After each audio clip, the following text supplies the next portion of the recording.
Students, please reply.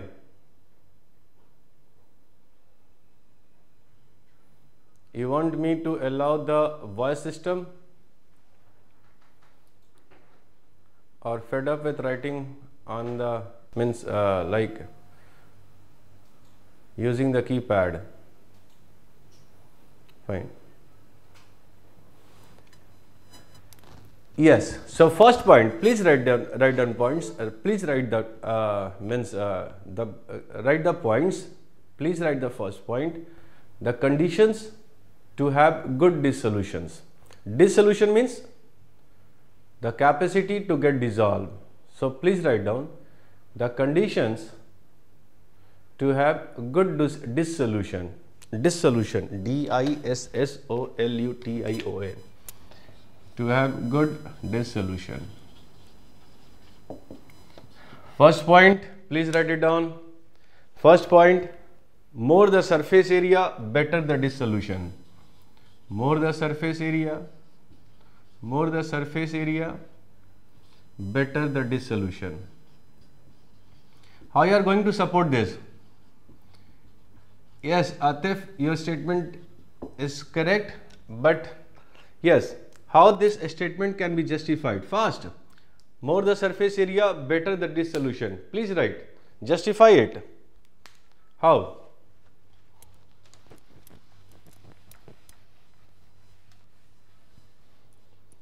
Better the surface, larger the surface area, better the dissolution. Please support this statement.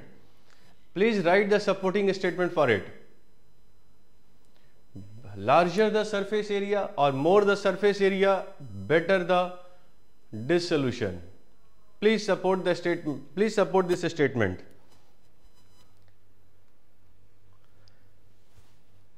Larger the surface area, more the surface area, better the dissolution.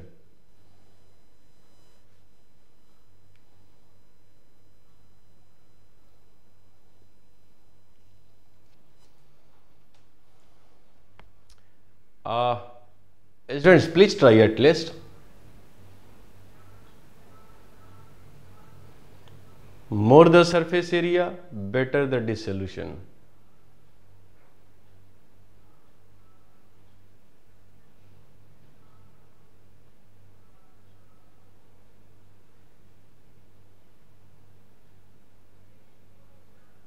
Okay, fine.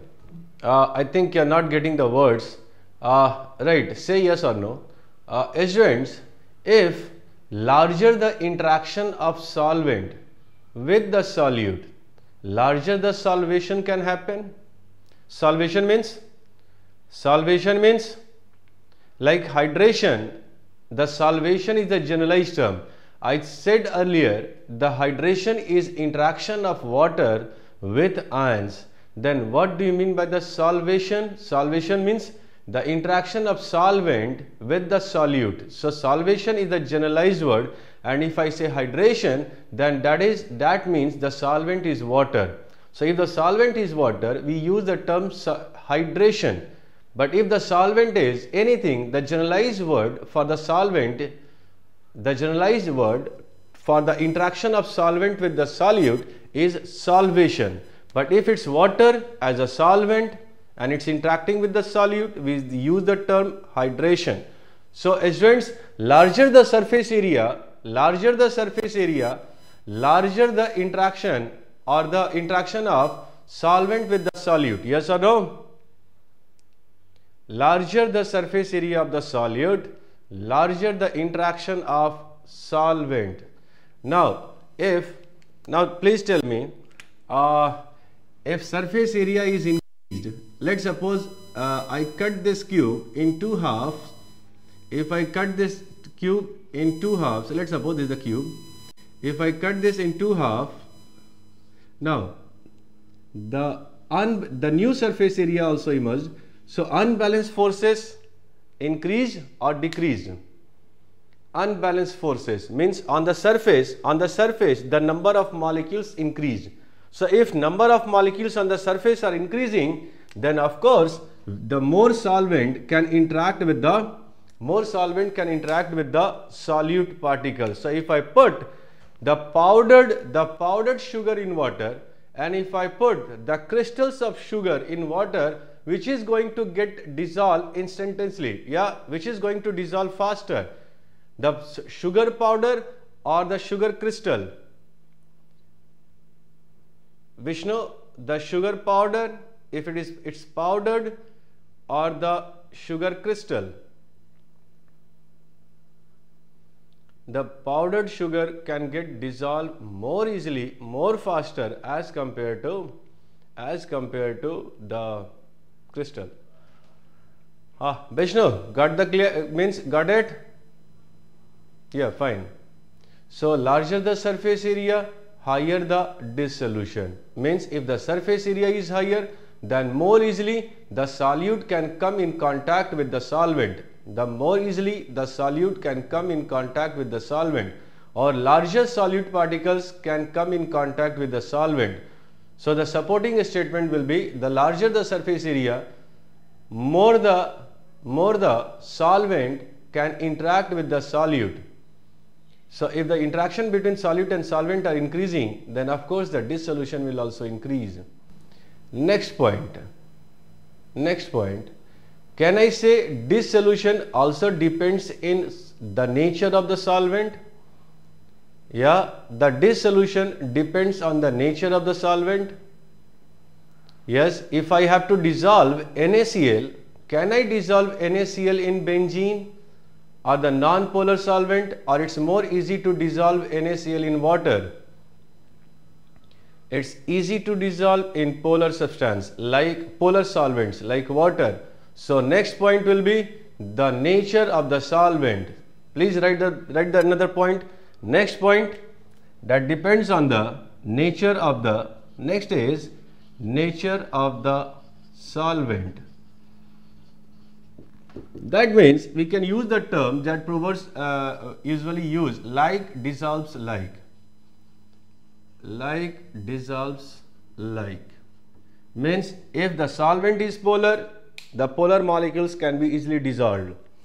If the solvent is non-polar, then the non-polar solute can be easily dissolved. Student, please tell me, I can dissolve NaCl more easily in water or more easily in something like CH3, CH2OH.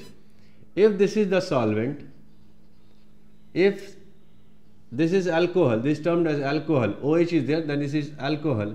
So I can dissolve NaCl more easily in alcohol or more easily in water. What can you say about this? CH3, CH2OH, okay, water. Students, please reply fast. In which case NaCl can be dissolved easily, in water or in alcohol? Now justify this statement which is more polar. In this case, oxygen H and H, so this is del negative, this is del positive, and this is del positive. Students, is these parts are polar or non-polar in nature? The CH3 CH2 part is polar or non-polar in nature? I posted the difference in electronegativity. Yeah, they are going to be non-polar ends. They are non-polar ends, right? So this is non-polar ends. So of course, being ionic, it needs the ionic compound, more polar compound. So NaCl dissolution in water will be higher as compared to in alcohol, and its solubility will be, it more or less no solubility if I take CCl4 type compound or the benzene as the compound. This is C6H6 is termed as benzene.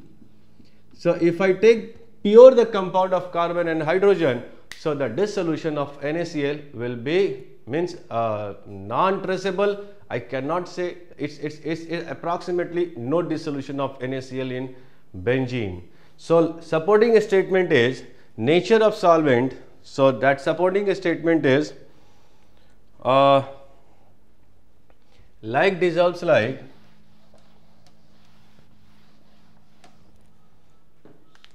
So that means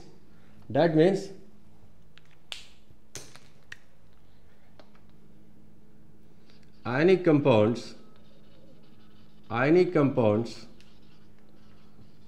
will be more soluble or will be more soluble in polar solvents. Similarly, the non-polar solutes will have more solubility in non-polar solvents. So we can quote the example. NaCl is more soluble in water as compared to alcohol.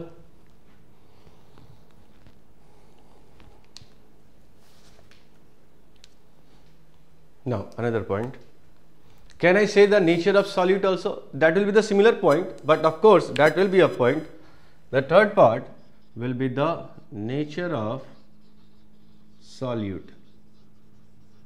Nature of solute. That means the same thing. If the solute is ionic, it will have more dissolution in polar solvent as compared to the non-polar or the covalent solute, right? So these are the generalized term. These are the generalized term where the dissolution depends.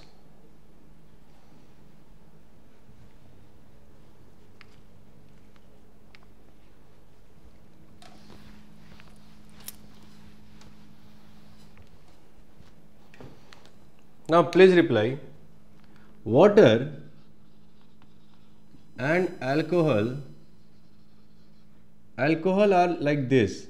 R means something carbon hydrogen, that is carbon hydrogen, that means R part, right?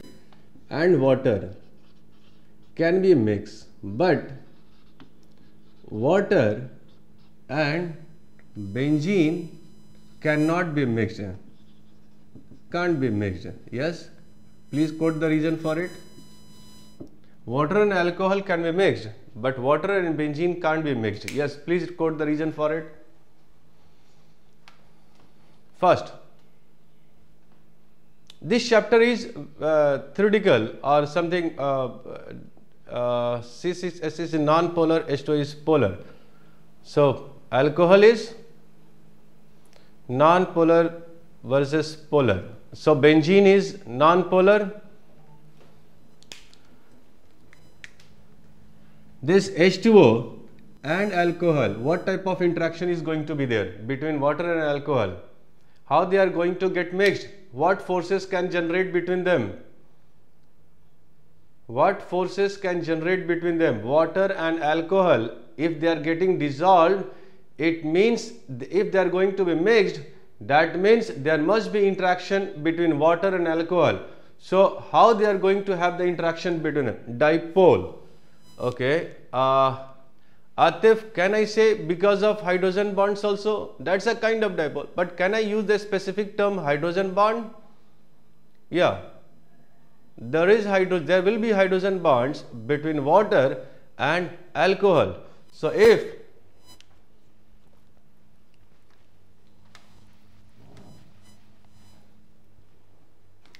the alcohol part ROH and water can have good interaction because of hydrogen bond. This is del negative, this is del positive.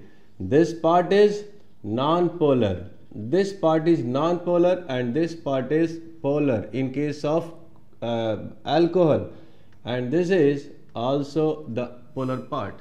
So alcohol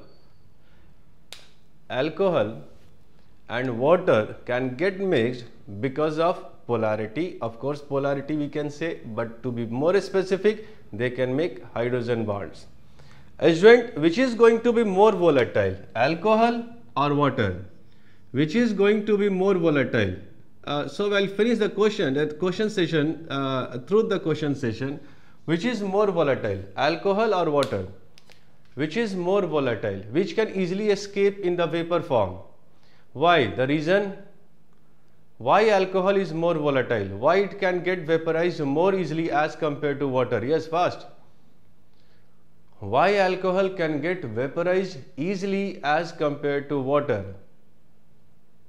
Because water's hydrogen bonds are stronger than the bonds in alcohol. Okay.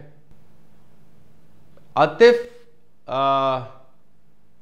you are saying the stronger hydrogen bond. Can we say more number of hydrogen bonds?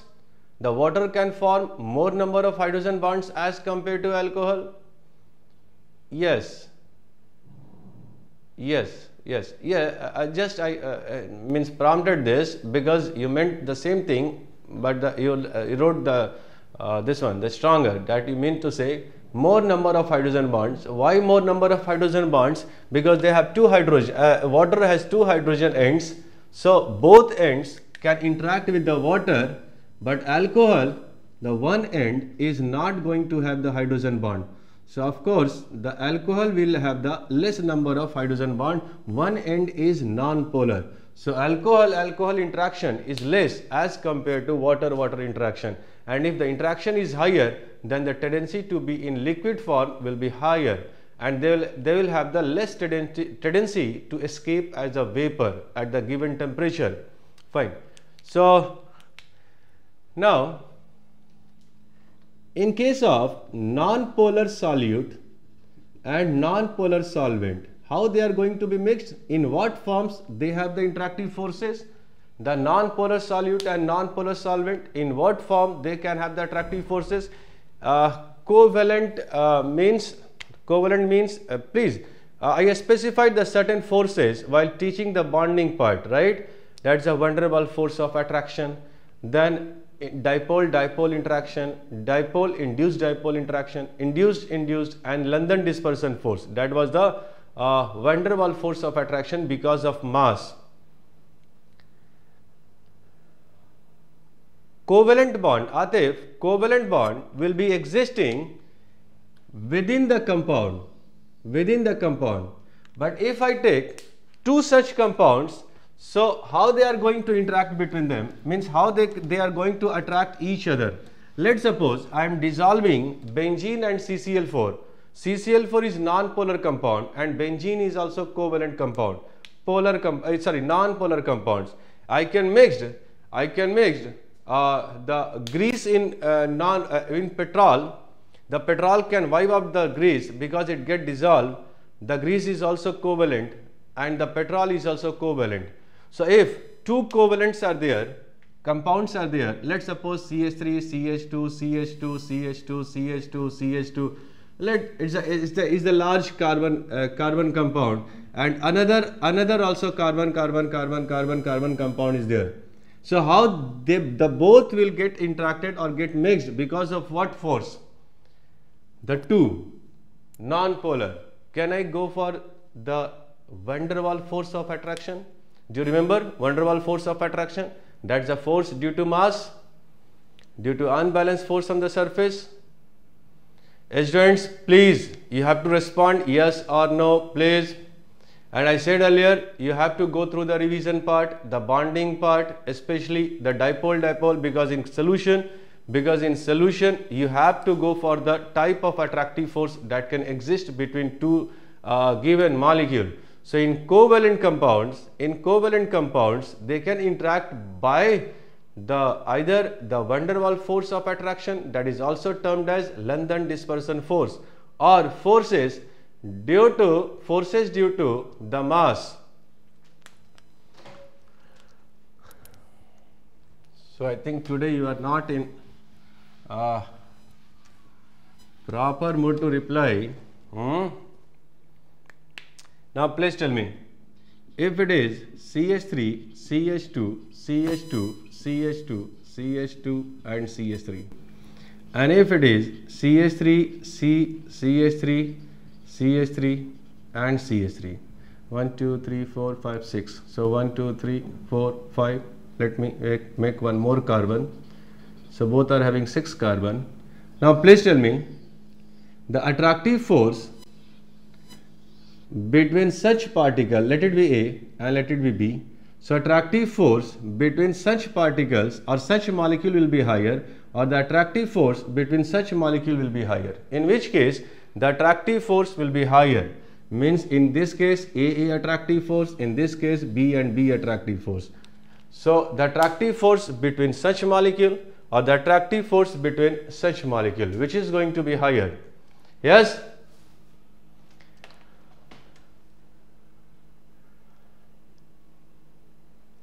Higher, A has higher attractive force. Yes, a statement, supporting a statement. Why the A will have the higher attractive force? There is no polarity. Can I answer it? It has more surface area. Yes, can I say the A has more surface area as compared to the B molecule? So if surface area is higher, then the attractive force is going to be higher.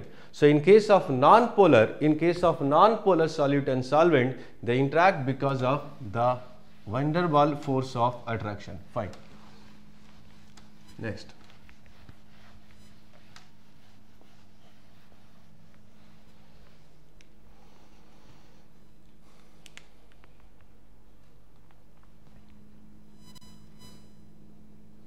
The difference between solubility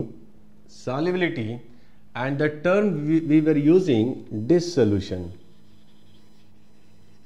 The dissolution term and the solubility, that more or less same thing, but the conditions we are going to use, the terms we are going to use at the different conditions, and what that condition will be. Let's suppose you have given amount of water in the bucket. So if you go on putting NaCl in the water, so in the fixed amount of the water, we will have fixed intermolecular spaces, right?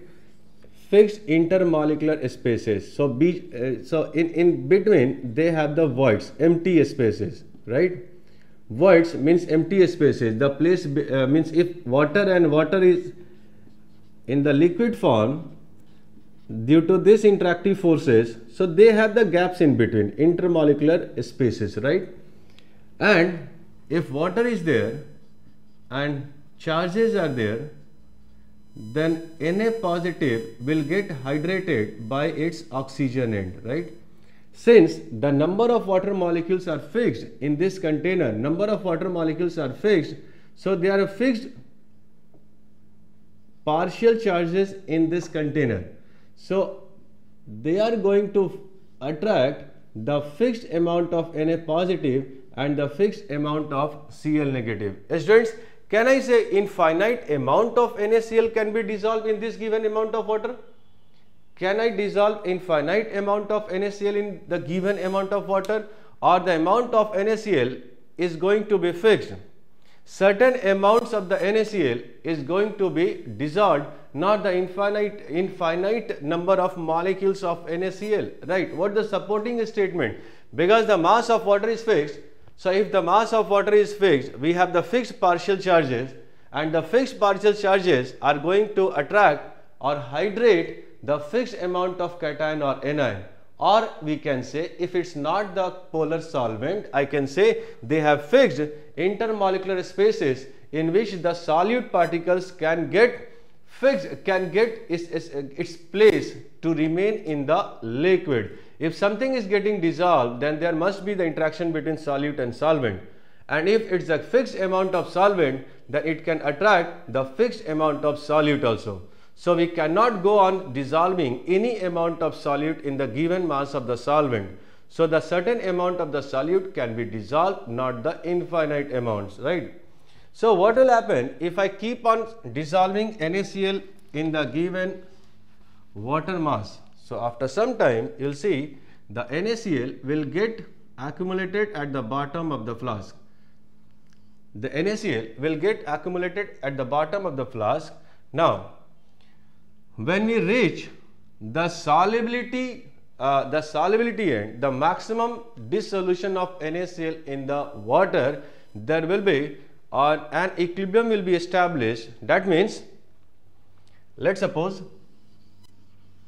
this is NaCl, the solid part, and these are NaCl that is dissolved in liquid or water. these are the NaCl. Now, and this is the NaCl that gets settled, the extra NaCl settled at the bottom of the flask. So in water, NaCl is dissolved. Now what will happen when we reach the limit of NaCl, after which the further amount of NaCl cannot be dissolved? This is the maximum amount of NaCl that got dissolved. So there will be equilibrium between. Equilibrium means there will be two-way process, that is crystallization and dissolution. That means since the amount of NaCl is maximum, so they must be closer to each other. You put the maximum NaCl in the given mass. This means the Na positive and Cl negative are now closer to each other. So if they are going to be closer to each other, then the attractive force between Na and Cl negative, they must be colliding with each other. So during the course of collision, the force of attraction between opposite charges may dominate and get crystallized or get solidified and get settled in the solid form, right, like NaCl. But since if NaCl is getting crystallized, then the gaps are formed, or spaces are formed, vacant spaces are formed where NaCl can get dissolved. So crystallization, then on the surface the another NaCl molecule will, the another mole of or another molecule of NaCl will get dissolved. It means the dissolution crystallization will be in dynamic equilibrium. Dynamic means there is a two kind of equilibrium, that is static equilibrium and dynamic equilibrium. A static equilibrium, that means a glass is put over the put on the table, that is static equilibrium. It's not moving, so on its own. So if it's anything that is kept stationary, that is equilibrium. And dynamic equilibrium, that means, let's suppose this is the seesaw and two persons are sitting at the end and they have let's suppose 10 marbles. Now the seesaw is not moving any further, it's not changing its side, it is stationary at this point. Now this boy passed one marble to this and this also passed one marble to this. Student, will the height on the either end going to change or it going to be fixed? Yeah, it's going to move or it's going to be fixed. Students, please tell. At the both end, two persons are sitting and this seesaw is fixed at one height. Now they are started exchanging balls between them. So will the equilibrium will get disturbed or they are going to be maintained? It's going to be maintained. So there is mass exchange between the two ends, but still the equilibrium is maintained. The seesaw is not moving. So dynamic means when there is exchange of mass between the two ends and still the amount is not changing, either of the reactant part or of the solid part. So that is termed as dynamic equilibrium. And this is an example of dynamic equilibrium, means if excess amount of NaCl will get dissolved in the water, so the opposite charges will come closer, the force of attraction will dominate and can get crystallized. Now once the NaCl is crystallized, that is changed to solid form, then gaps will be created in the solvent part, or the more spaces will be created in the solvent part. So another NaCl will get dissolved in the given solvent. Now what will happen? The NaCl on the surface have the good contact with the solvent. So as the NaCl will get crystallized, the NaCl over the surface will get back to the solvent. So there will be dynamic equilibrium between crystallization and dissolution. Crystallization and dissolution means if its B mole is there and if its A mole is there, then the amount of the dissolved part and the amount of the crystallized part is not going to change, it's going to be fixed. because the mass of solute getting dissolved is equals to mass of the solute getting crystallized. So there is a equilibrium between the two, that is termed as dynamic.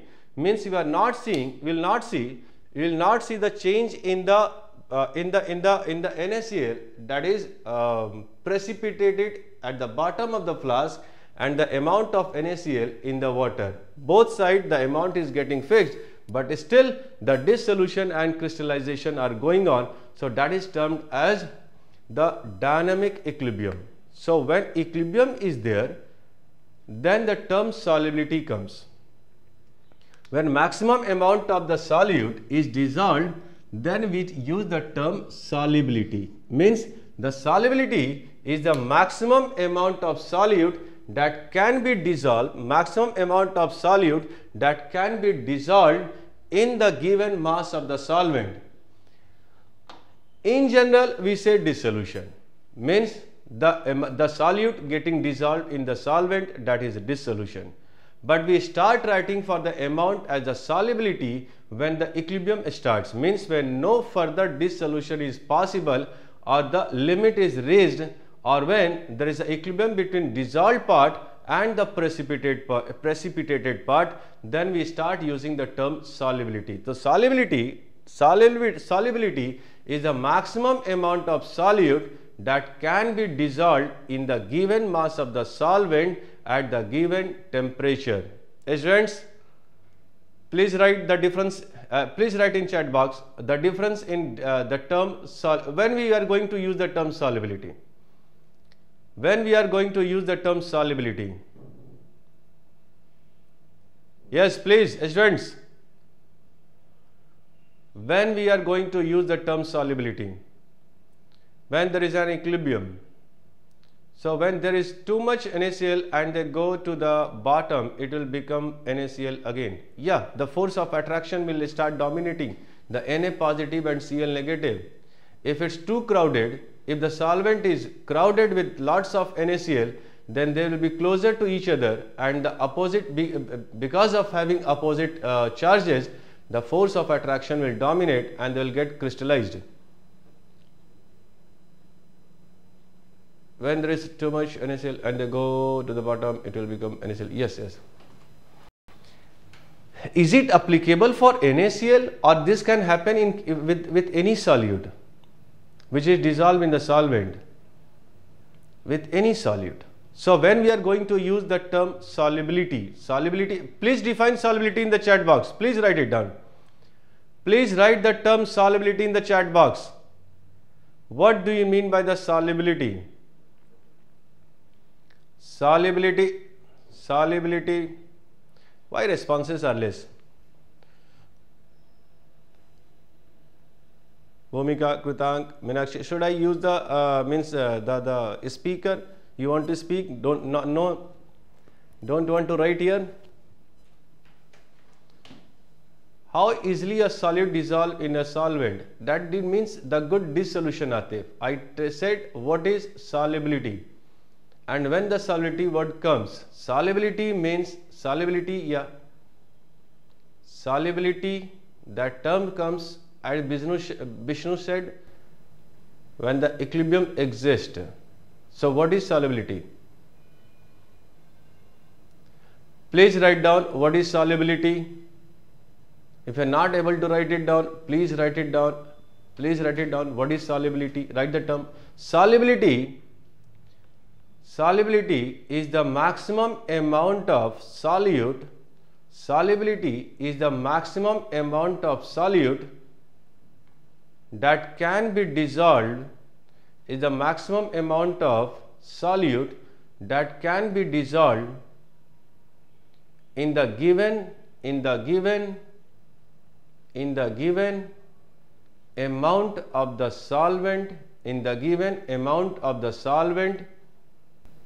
at the given temperature. It's the amount of the maximum amount of the solute that can be dissolved in the given amount of the solvent at the given temperature, because temperature can influence the solubility, right? So at the given temperature, and when I use the term is the maximum amount of solute, so students, am I saying for the condition of equilibrium? When I am using the term maximum amount of the solute that is dissolved, so it must be, yes Shashank, it must be at the equilibrium position. How easily a solid dissolves in a solvent? No, solubility is the mass, is the maximum mass, or the solubility is the amount of solid dissolved at the equilibrium, the maximum amount of solid that can be dissolved in the given amount of solvent at the given temperature. Yes. Atif, dissolution means how easy the solubility is, right? How the easily solute getting dissolved in the solvent. That is a dissolution.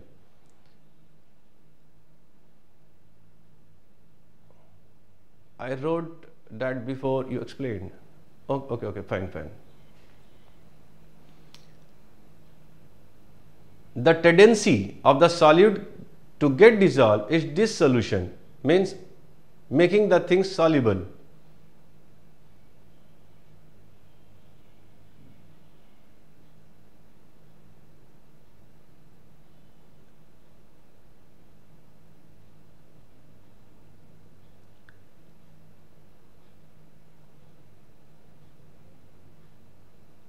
Fine. So please make the note of this also, means make the star sign and write the solubility word will be used at the equilibrium point. At the equilibrium point. The solubility word must be used at the equilibrium point. There must be equilibrium. Yes. The solubility word must be used at the equilibrium point.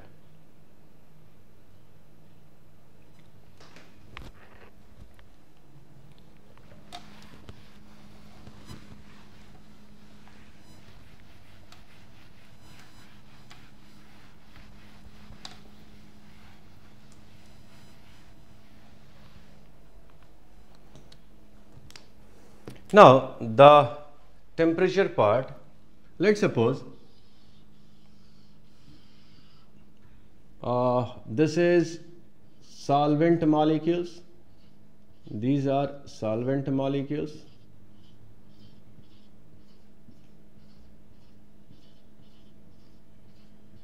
And now you put the solute in the container. Now, these are the solvent, so they have force of attraction between them, that's why they are liquid. So, they have force of attraction between them, that's why it's liquid.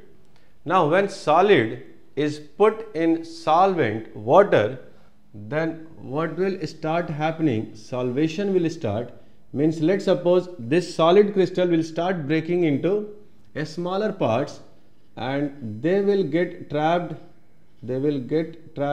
between solvent molecules.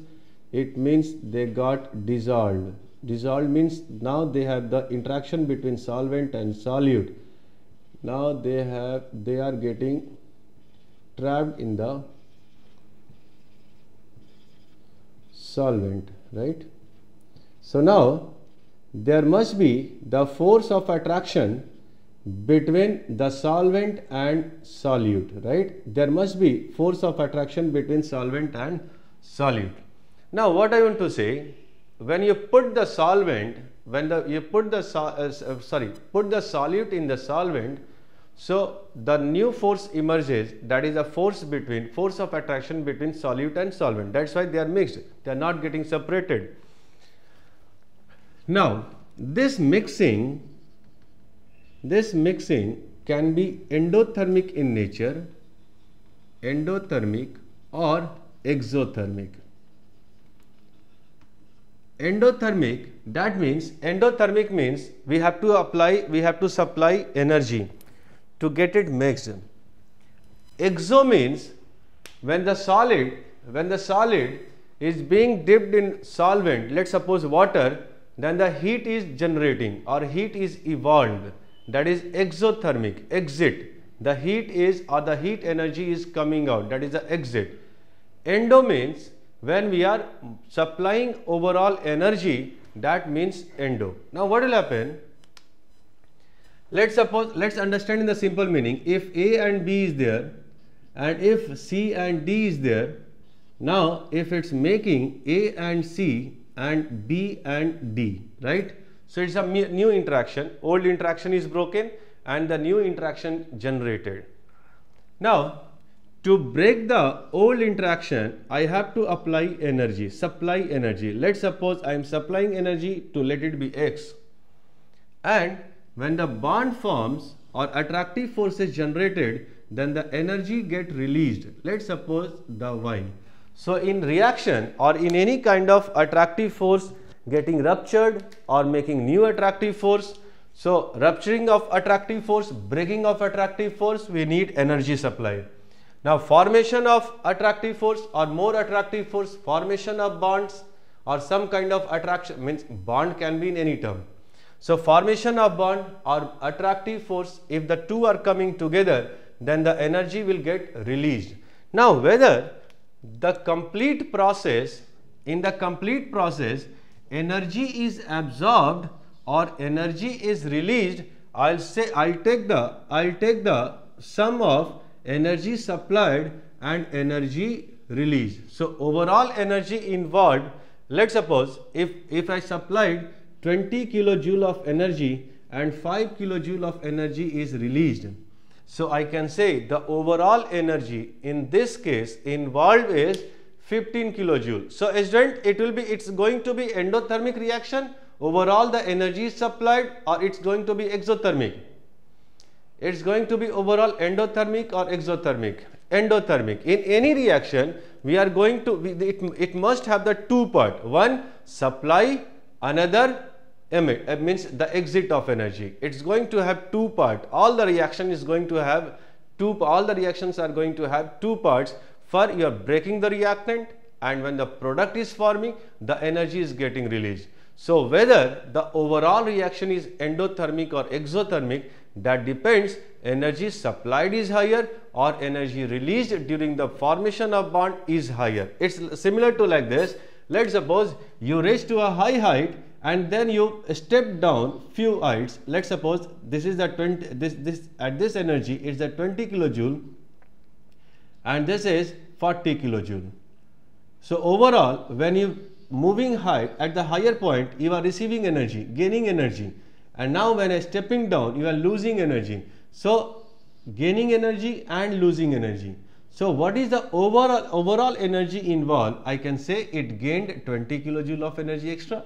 So if it stepped down lower than this and the energy is 5 kilojoule, so I'll say final energy content is 5 and the initial were 20. So overall it lost 15 kilojoules. So it's going to be exothermic reaction. Students, clear the difference in exothermic or endothermic? So endothermic, yeah. Now please reply. All the students, you have to reply. I'm saying a statement and please say it's true or false. Right? If the bonding in reactant side is more than in the product side, the reaction will be exothermic reaction. If bonding is stronger in reactant side, than in the product side, the reaction is going to be exothermic. Yes, true or false? If you understood, then please say it's true or false. Yes, Atif.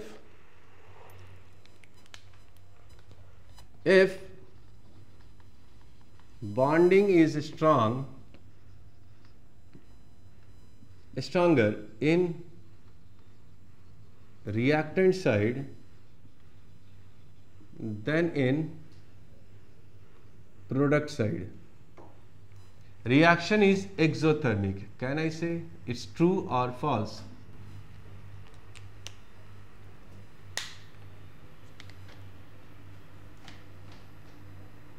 If the bonding in reactant side is stronger than in product side, the reaction will be exothermic. True or false? False. Everyone please students, everyone please. False, false, false, false. Okay, fine. Anyone can support your answer why it's false? Yes, please. Yes, I will. Can you support your answer why it's false?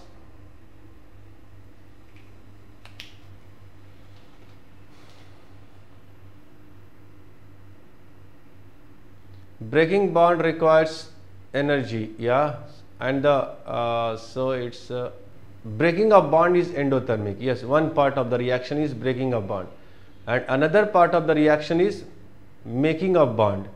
So any reaction will involve the endothermic part and exothermic part. Yes, Bhumika, am I right? Any reaction will require both parts, but the bonds made are weaker. Yes, now it's clear. If bonding is higher in reactant side, then it will make more energy to break the bond. But the bond, so if two bonds are stronger, then that means there is less energy. So it releases less energy than it takes up. Fine. So if two bonds are strong, then that means there is less energy. Atif, if the bonding is strong, then as a whole the molecule is going to be stable, and it will require more energy to break the stable thing as compared to unstable thing. Yes, if the bonding is strong, if the bonding between the molecules are stronger, then of course the molecule is going to be stable. That means less energy content of the system. More stable, less energy content of the system. So you are going to supply more energy from external side to break it. Is the same is your means Atif? The question you are asking, if two bonds are strong, that means there is less energy. There is less energy means in what sense? The molecule is more stable, right?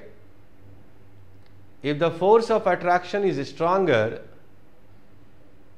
then the system is going to be more stable. So the system has less energy, but it takes more energy to break it. Very true. Yes. If it's a stable system and it is an endothermic, yes, it's an endothermic. Fine. Now see this. So if the bonding is stronger in the reactant side, these bonds are strong, then you mean to supply more energy, and these bonds are weak, so less energy is getting released as compared to the energy being supplied. So supply is higher and the release is at the lower side. So overall the energy is being supplied. Let's suppose it's similar case, 20 kilojoule of energy is required to break the bond, and just 5 joule of energy is released when the bond formed. So overall there is need of supply of 15 kilojoule of energy, 15 joule of energy. So this is going to be endothermic reaction.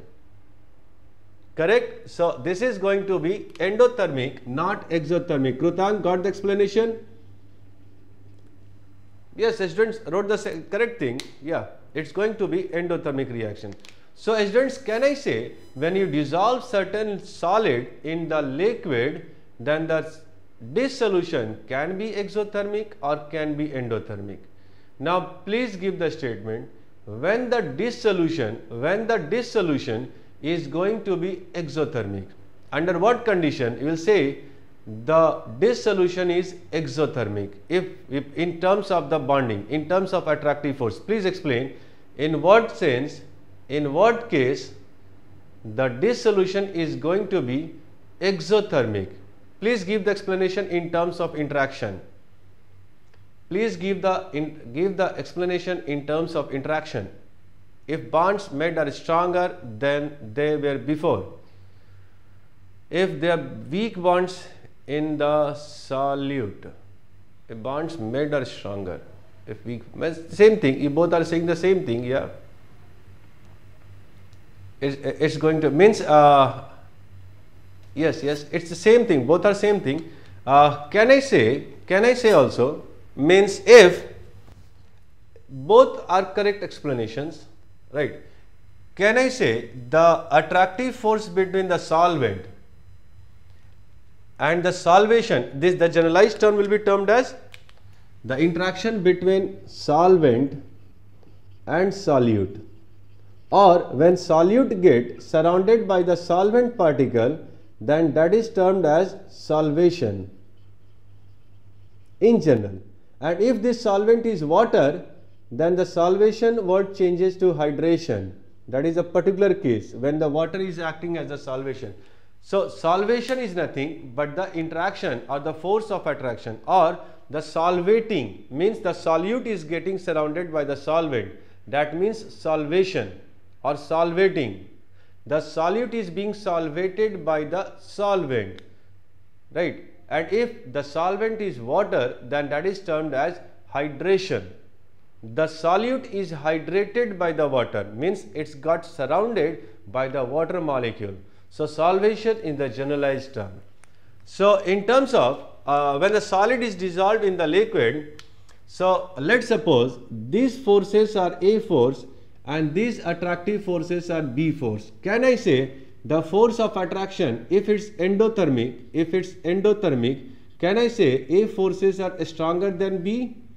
And in case of exothermic, A interaction must be less than B. Yes, right or wrong? These force of attractions must be at the lower side than this. These are stronger bond. A stronger bond means lots of energy must have released as compared to the reactant. So if more energy is being released, that is going to be exothermic. If this bond is stronger, then we are going to supply more energy than the energy getting released. So solvation or dissolution can be exothermic or can be endothermic both. That depends whether the force of attraction were stronger in the solvent part or is stronger when there is an interaction between solvent and solute. Are you getting this point? So what are the forces in the reactant side? What are the forces in the reactant side? Let's suppose A is solvent and B is solute.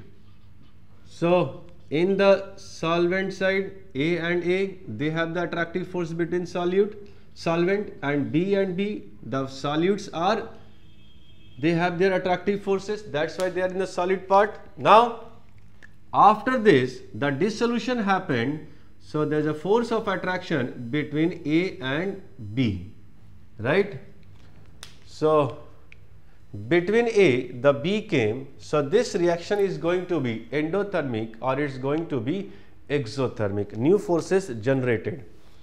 So dissolution can be exothermic or it can be endothermic. Have you got any experience of exothermic or endothermic? If we dissolve something and that solution became chilled or at the lower temperature, and if you put some solute, the heat came out, means something like general experience? Yeah. Heat means exothermic. Heat is coming up, that means exothermic. And if the solution is become cooled, that means endothermic, that is heat is absorbed. Atif, when you will feel the heat? When you feel heat, when the heat is coming out from something? Yes. So if this dissolution is releasing heat, that means it's exothermic reaction. So when you dissolve some solute in the solvent and heat start coming out or energy start coming out, that means overall energy is coming out, that means it's exothermic, means you'll feel heat around it. And if you dissolve some solute in the liquid, then the solution becomes, that is a bit lower in temperature. That means it must be endothermic. It absorbed energy. No general experience over this. Yes. Okay, fine.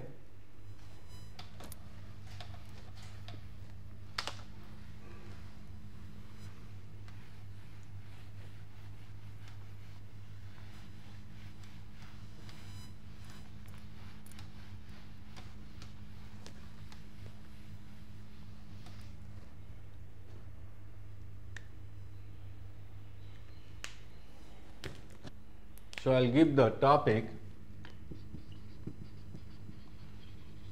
dissolution of solid in liquid. Dissolution of solid in liquid. Now the factors affecting the dissolution. First part, again some points will be common. First one, like dissolves like, same thing, like dissolves like. If the solute is polar, then it's going to be more soluble in polar solvent. Second thing, temperature. Yes, students, how the temperature is going to affect the dissolution or the solubility. How it's going to affect the solubility? With the increase in temperature, the solubility will increase, or it may decrease also. NaCl won't dissolve as much in cold water. So temperature will have the influence over the solubility. You mean to say the same thing? Yeah. So solubility increases with temperature, yes?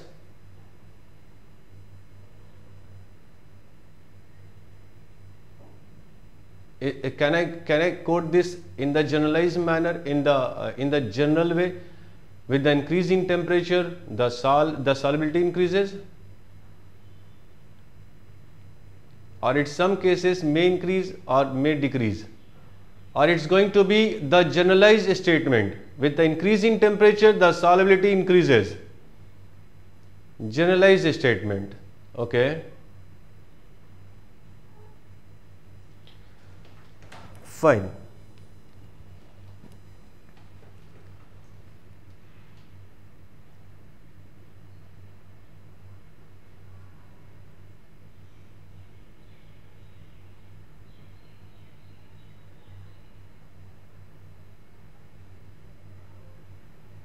Is there an example of solubility increasing with colder? Yes, I'll give the example, don't worry. Yes. Cerium sulfate is there. I'll give the example of that, don't worry. Now, please understand this. If A is giving B, right, this is the solvent part, and this is the solution part,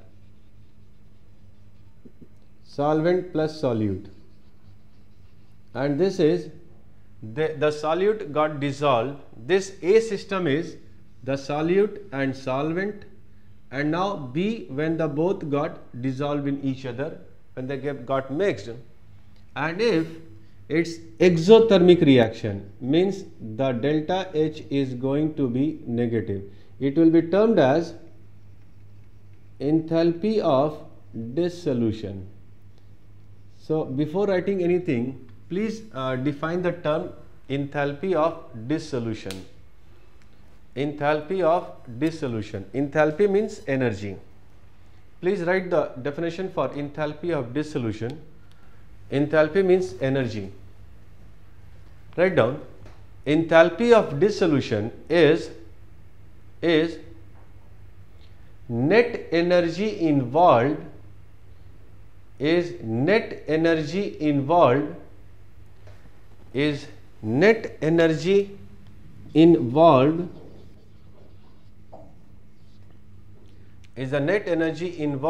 in the process of dissolution.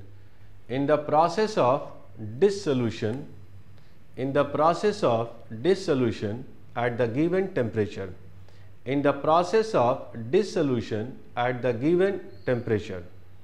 So enthalpy of dissolution is the net energy involved in the process of dissolution at the given temperature. So for example, if supply is 50 kilojoule and release is 5 kilojoule, so enthalpy of dissolution I will write plus 50 and minus 5, it's going to be positive 45. So it's going to be endothermic. It's going to be endothermic because overall is becoming positive because supply is more and release is on the lower side. So overall supply will be there. So it will be termed as endothermic. Another example, if this is the system initial and the supply is 50 kilojoule and the release is 60 kilojoule, then the enthalpy of dissolution will be supply is 50 and the release is 60. So overall is going to be negative 10 kilojoule. So overall release is higher. So of course it will be termed as exothermic reaction. Exothermic when overall energy is being released. So the energy involved in the process is negative 10 and the net energy involved in this process is positive 45. So net energy involved is positive, that means supply, so the reaction will be endothermic. Net energy is negative, that means net energy is being released, net energy, so the reaction is going to be exothermic. So enthalpy of dissolution is the net energy involved in the process of dissolution at the given temperature. At the given temperature, why am I using at the given temperature? Because at the different temperature the solubility is going to be different. So you must say at the given temperature every time. So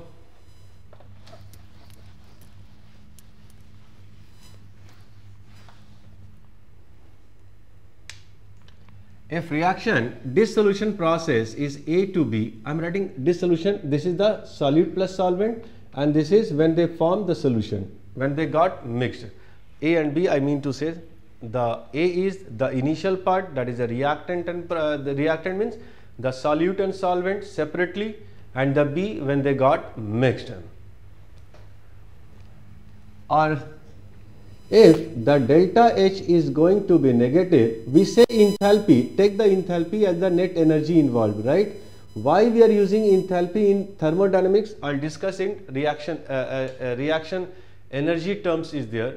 The another chapter given is thermodynamics or thermochemistry or energy in reactions. So in that case I will distinguish the word energy and enthalpy. What's the difference in enthalpy and energy? There I will distinguish it. So let's suppose this reaction is exothermic and if A, B is the reaction is endothermic. Right. Now what happens? Once the equilibrium is maintained, when the equilibrium is maintained, just I am giving the characteristic. I will deal with in more elaborate way and give the full explanation when I will go to the equilibrium chapter, right? So just listen it. If the equilibrium is maintained and if you are going to bring any changes in the temperature, in the pressure, in the reactant amount or in the product amount, so it's going to nullify the changes you are going to make and maintain the initial condition of equilibrium. What I want to say? If you want to disturb this by making changes in the reactant side or making changes in the product side or changing the temperature of the reaction or changing the pressure over the reaction, it's going to move in either direction, either reactant to product to more extent or product to reactant to nullify your effect. Are you getting this? Yes.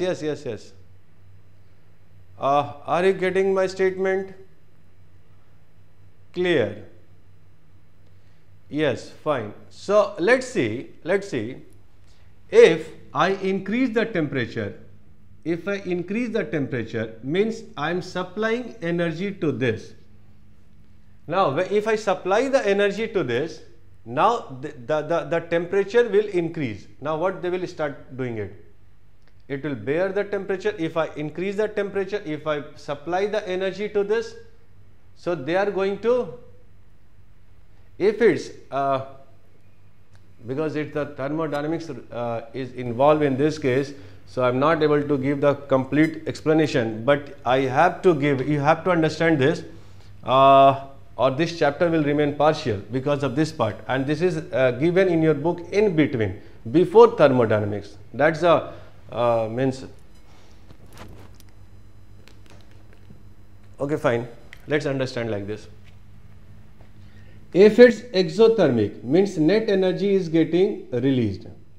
If it's endothermic, net energy is going to be supplied. If it's exothermic, net energy is going to be released. Now, please understand, if energy will be supplied to the reaction, then the reaction will move towards endothermic.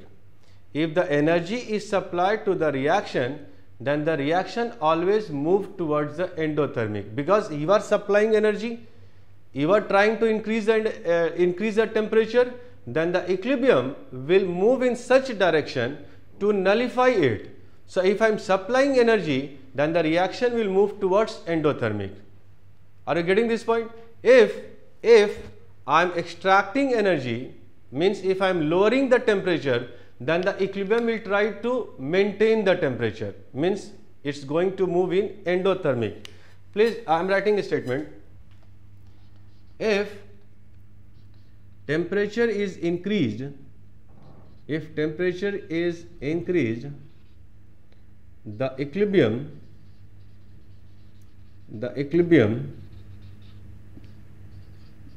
will move towards endothermic reaction. Endothermic reaction. Please make the sense of this. I said equilibrium don't allow the changes. Equilibrium don't allow the changes to happen. It moved in such a direction to maintain the condition of pressure, the temperature, or the amount of the reactant, relative amount of the reactant or product. They don't allow the changes to be in temperature or pressure. Now what's happened? If this is the equilibrium in the container, now if I am trying to increase the temperature, then it will not allow the increase in temperature of the surrounding, so it's going to be to absorb it. Means if temperature is trying to be increased, the equilibrium will move towards endothermic reaction. Means if I am trying to increase the temperature, then they will absorb it and will not allow the temperature change in the surrounding. And if temperature is lowered, the equilibrium will move towards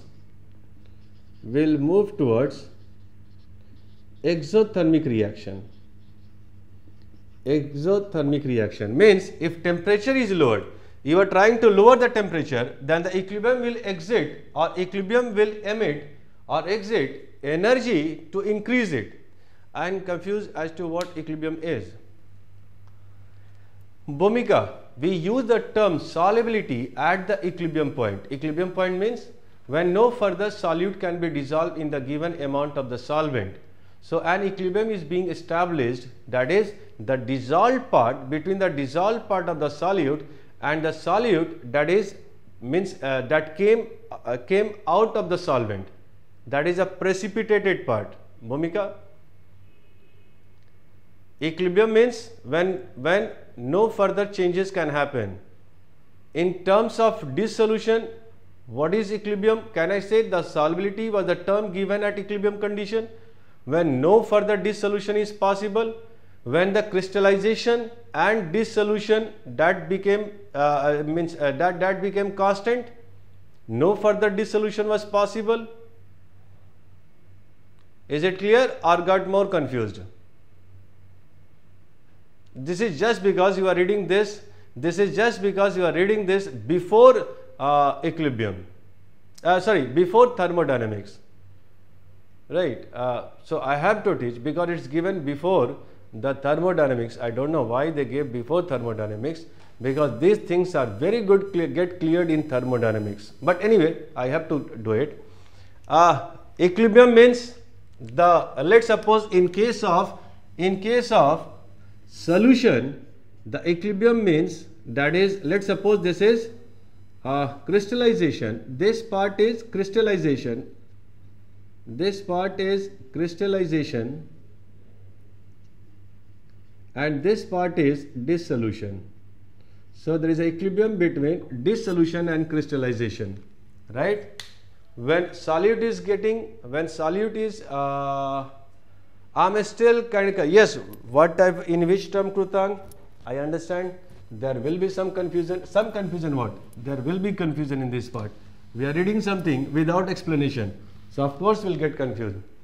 So I'm trying to explain, because I cannot finish, I cannot drop the topic in between and go to thermodynamics. Krutang, please tell me what kind of confusion means, where? The confusion in exothermic, endothermic reaction, or the confusion in equilibrium?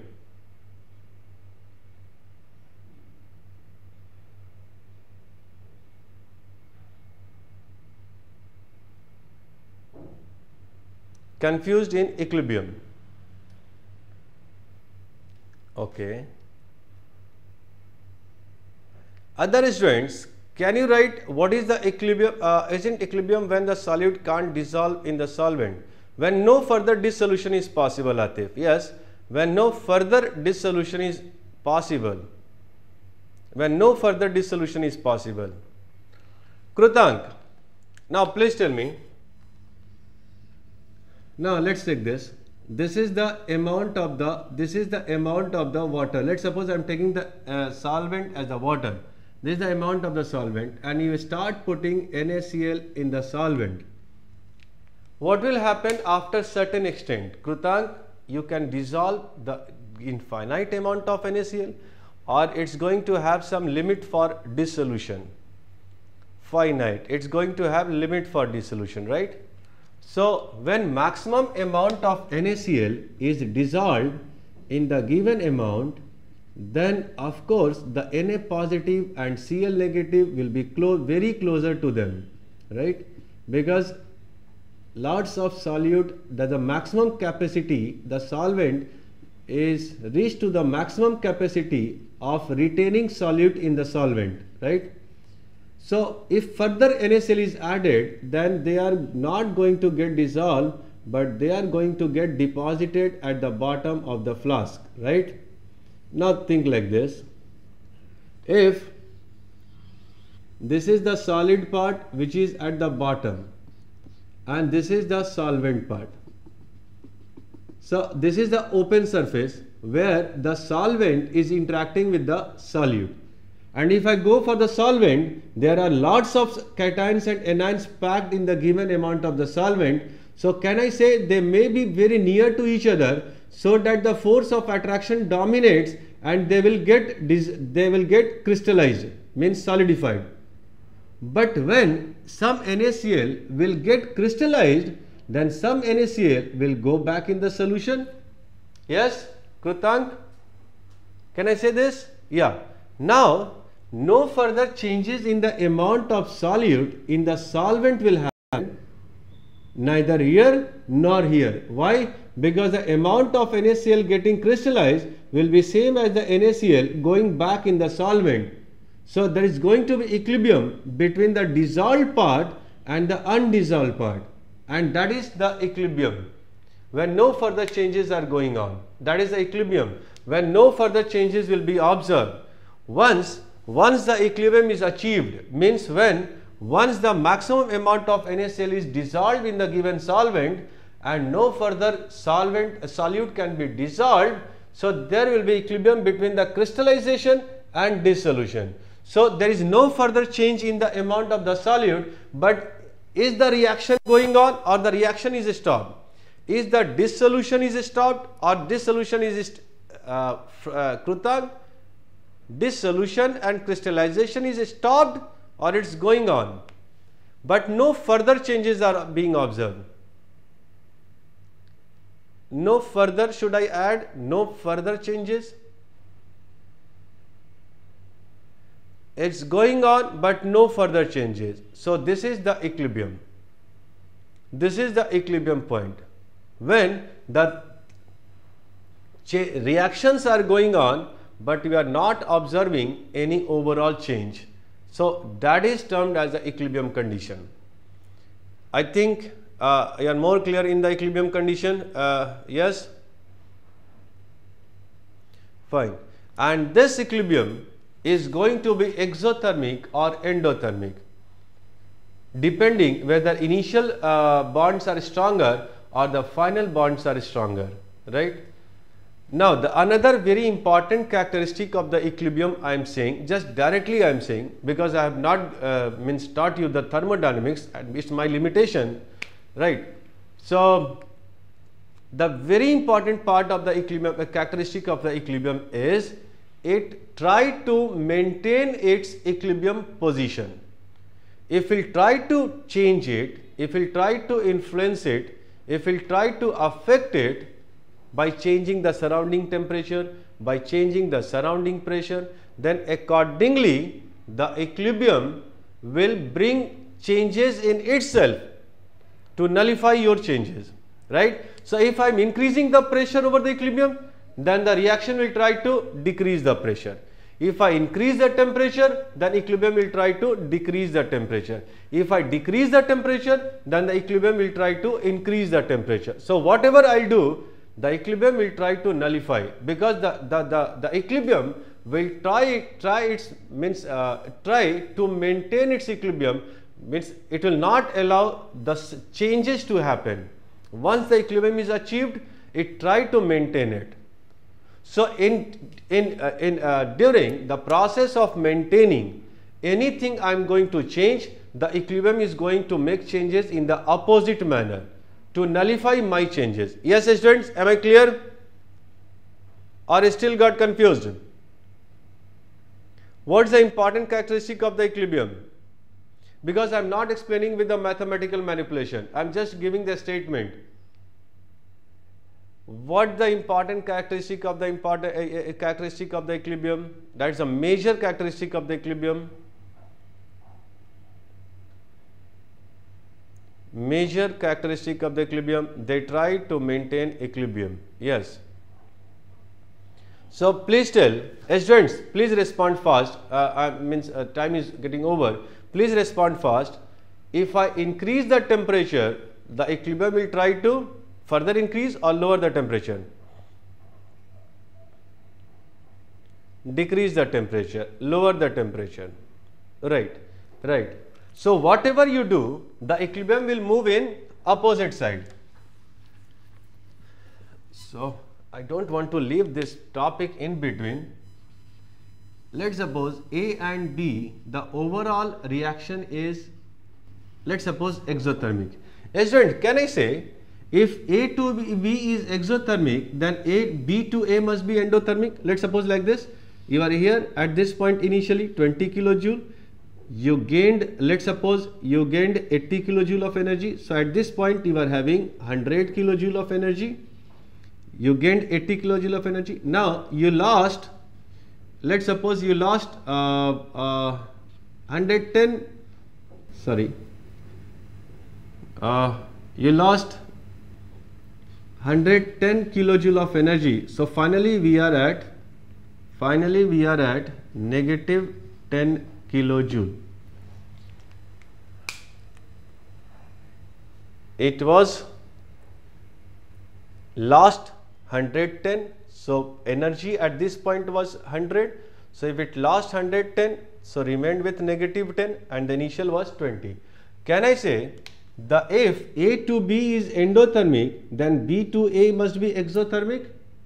Student, let's in the simple manner. If this is going to be endothermic, then this is going to be exothermic.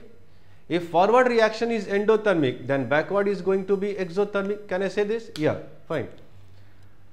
So forget about this example. So if A to B overall reaction is negative and exothermic, then B to A equilibrium reaction must be endothermic in nature. So just tell me, reply me, if I am trying to increase the temperature, in which direction the equilibrium is going to be moved to maintain the temperature? In the A to B direction or B to A direction to maintain the temperature? Mind it, the forward is exothermic. Yes, in which direction it's going to move to maintain the temperature? If I'm increasing temperature, then equilibrium will try to lower the temperature. A to B means it's going to release more heat, or it's trying to absorb heat.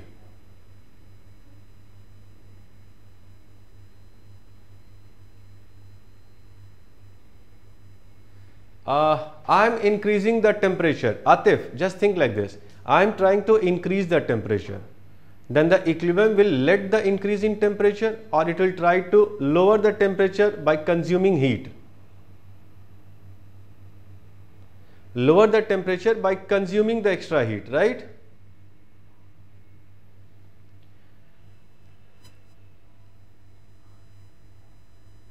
So if I am trying to increase the temperature, then the equilibrium will try to move in such a condition that the temperature of the surrounding, don't think like this, if equilibrium is absorbing heat, then it's increasing its temperature. I am saying in sense of surrounding condition.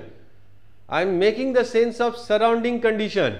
If this is the equilibrium, I started heating it, so what the equilibrium will try to maintain the temperature of the surrounding? It will also start releasing, or it will start consuming the energy. Yes? Make the sense with the surrounding. If I provide energy, then this will also start releasing energy, or if I supply energy, this is going to use the energy.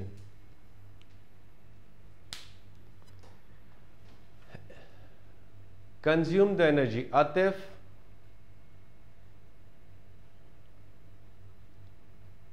Now I understood what the thing getting troubled.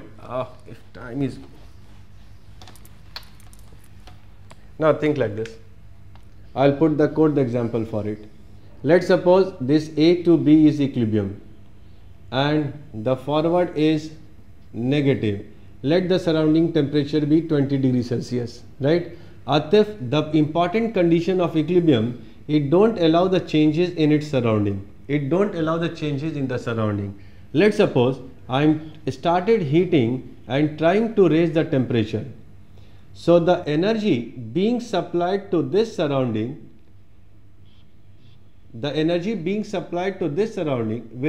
will get accumulated, or the equilibrium will try to consume this extra heat so that the temperature remains 20 degrees Celsius. Yes? The equilibrium will try to extra heat being supplied so that surrounding temperature going to be 20 degrees Celsius. It don't allow the changes.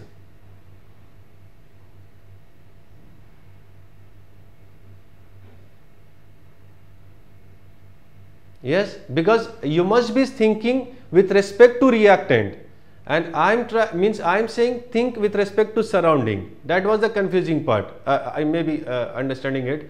So the confusing part, you may be saying the statement with respect to reactant, and I'm saying to think with respect to surrounding. So if you raise temperature, the solution will take the energy to maintain the outer temperature. Yes. So you have to think with respect to the surrounding. Fine?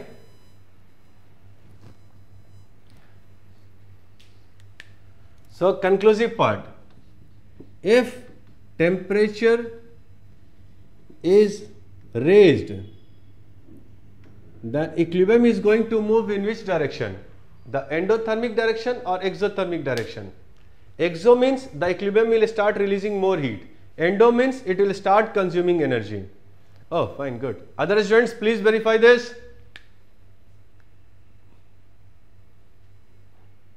Shashank, it's exo or endo?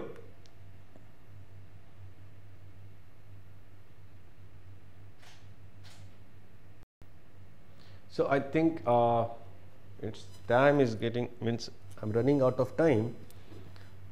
So never mind. So what I got, the definition switched. Endo. It get consumed. Yes, endo. Okay, fine. Please make the note of this. The equilibrium, so that next time it must not take time. The equilibrium will move towards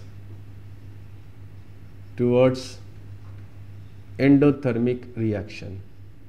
Endothermic reaction. Second part, if temperature is lowered, the equilibrium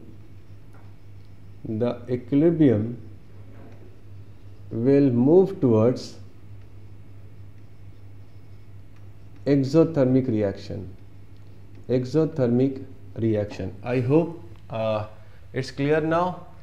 If it's 20 degrees Celsius, the surrounding temperature is 20 degrees Celsius, and I want to lower the temperature, means started extracting energy out of this.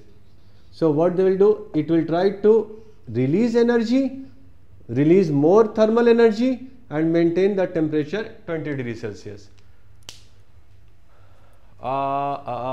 It get consumed. Yeah, it's clear.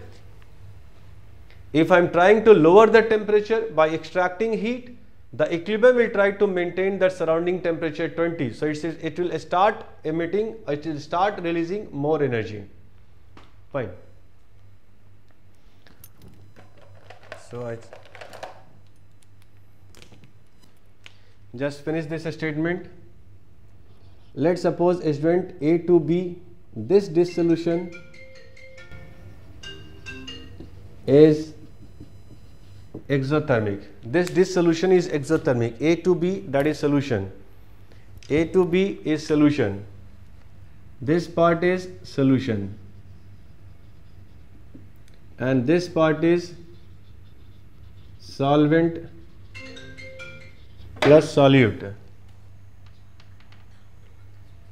Okay, fine. A to B is the solution, and this dissolution is exothermic. So please student tell me, if I increase the temperature, the dissolution is going to be increased or the dissolution is going to be decreased? The dissolution will increase or the dissolution will decrease? If I am increasing the temperature, the dissolution will increase or the dissolution will decrease?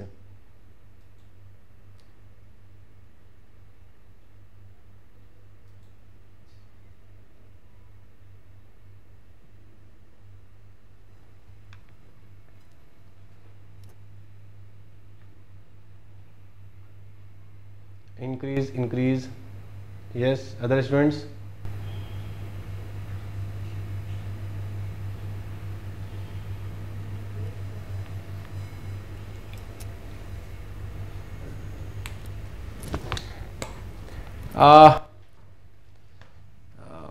Just hold, but just 1 second.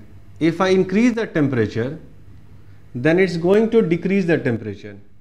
If it's exothermic, means forward is exothermic, then backward must be endothermic. Backward must be endothermic. Now, if I increase the temperature, the equilibrium will move towards endo, means back, towards back. So it's what? The crystallization or dissolution? Yes?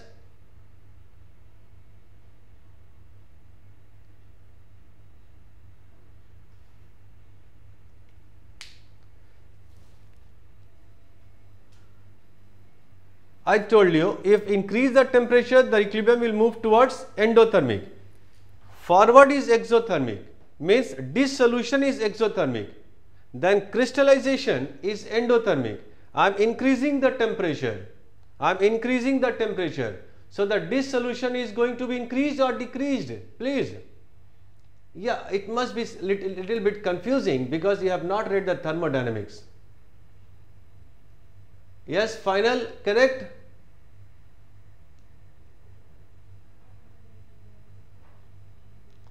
Finally. And if dissolution is endothermic, then if I increase the temperature, it's going to be more dissolution. So dissolution of solid in liquid can be increased or can be decreased with the temperature depending where the dissolution is exothermic or endothermic. Yes. Now I conclude the session here. So make the statement, final statement. The dissolution can be increased or decreased with the temperature. The dissolution can be increased or decreased with the temperature depending whether the dissolution is exothermic or endothermic. Students, agreed? Fine. Okay, take care. Thank you.